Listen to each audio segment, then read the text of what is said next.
Look around you right now. How many colors do you actually see? Not counting screens, I mean real objects. Your phone? Probably black or gray. Your car? Statistically, it's white, black, or silver. Your walls? I'm guessing white or beige. Here's the wild part. 100 years ago, this same room would have been a rainbow by comparison. Scientists just mapped out the biggest color study ever done. They analyzed over 7,000 objects from the past 2 centuries, and what they found is honestly shocking. We're literally watching color drain from our world. But here's where it gets weird. There's one color that's completely bucking the trend. One color that's somehow taking over everything while all the others disappear. The Science Museum Group in London just published something fascinating. They used computer vision to analyze photographs of 7,000 everyday objects spanning from 1800 to 2020. We're talking everything from kitchen appliances to clocks to furniture, the stuff that fills our lives. They extracted the dominant colors from each object and tracked how these colors changed over time. What they found? Since 1900, our world has been steadily turning gray. Not metaphorically, literally. Objects from before 1900 were dominated by browns, yellows, and warm earth tones. Makes sense, right? Everything was made of wood, brass, leather, natural materials. But fast forward to today, and gray occupies a massive chunk of the color spectrum in our stuff. The researchers called it the most notable trend in their entire study. But it's not just museum objects. This gray takeover is everywhere. Car manufacturers report that 70 to 80% of new cars sold globally are white, black, gray, or silver. 70 to 80%. In the 1950s, cars came in turquoise, cherry red, sunshine yellow. Now, good luck finding anything that isn't monochrome on a dealer lot. Walk into any modern office building, any new apartment complex, any tech store. Glass, steel, concrete, aluminum, all naturally gray. Even our clothes have gone neutral. The best-selling clothing colors year after year: black, gray, white, and navy.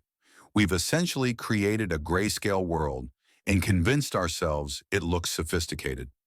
Here's where the story takes a turn. While every other color is disappearing, one color is doing the exact opposite. Blue isn't just surviving, it's thriving. Researchers analyzed 130,000 paintings from the past 2 centuries. In 1800, paintings were dominated by warm oranges and browns. By 1950, blue had completely taken over as the most used color in art. It's been climbing ever since. Think about this. Blue is everywhere now. 43% of Fortune 500 company logos are blue. Facebook, Twitter, LinkedIn, IBM, Samsung, PayPal, all blue. Your hyperlinks? Blue. Your jeans? Blue. Police uniforms, hospital scrubs, business suits? Blue, blue, blue. But here's the kicker. Blue used to be the rarest color in human history. Ancient Greeks didn't even have a word for blue. Homer described the ocean as wine dark, never blue. Most ancient languages developed words for black and white first, then red, then yellow and green. Blue came dead last. Why? Because blue barely exists in nature. Sure, the sky looks blue, but that's just light scattering. Try finding a naturally blue flower or fruit. They're incredibly rare. Blue pigments were so hard to make that for most of human history, only the ultra-wealthy could afford them. The ancient Egyptians had to mine lapis lazuli from Afghanistan just to paint their tombs blue. Medieval artists reserved blue for the Virgin Mary's robes because the pigment cost more than gold. Then synthetic chemistry changed everything. By the 1800s, we could finally make blue cheaply, and apparently we've been making up for lost time ever since. Modern surveys show blue is humanity's favorite color across every culture studied. Between 23 and 33% of people globally pick blue as their top choice. No other color comes close. So why are we abandoning color diversity while simultaneously obsessing over blue? The answer might be simpler than you think. Blue is safe, it's corporate, it's trustworthy. Studies show blue makes people feel calm and reliable. It's the perfect color for a world that values efficiency and predictability over personality and character. Think about what we've lost, though. Victorian houses were painted in wild color combinations: purples, greens, reds, yellows. 1950s kitchens had pink refrigerators and turquoise mixers. Even the 1980s, for all its success, at least had neon everything. Each era had its own color personality. What's ours? Gray with a hint of blue? Some researchers blame this on what they call McDonaldization, the global push for standardization and efficiency. Local character gets flattened into universal blandness. A shopping mall in Tokyo looks identical to one in Toronto.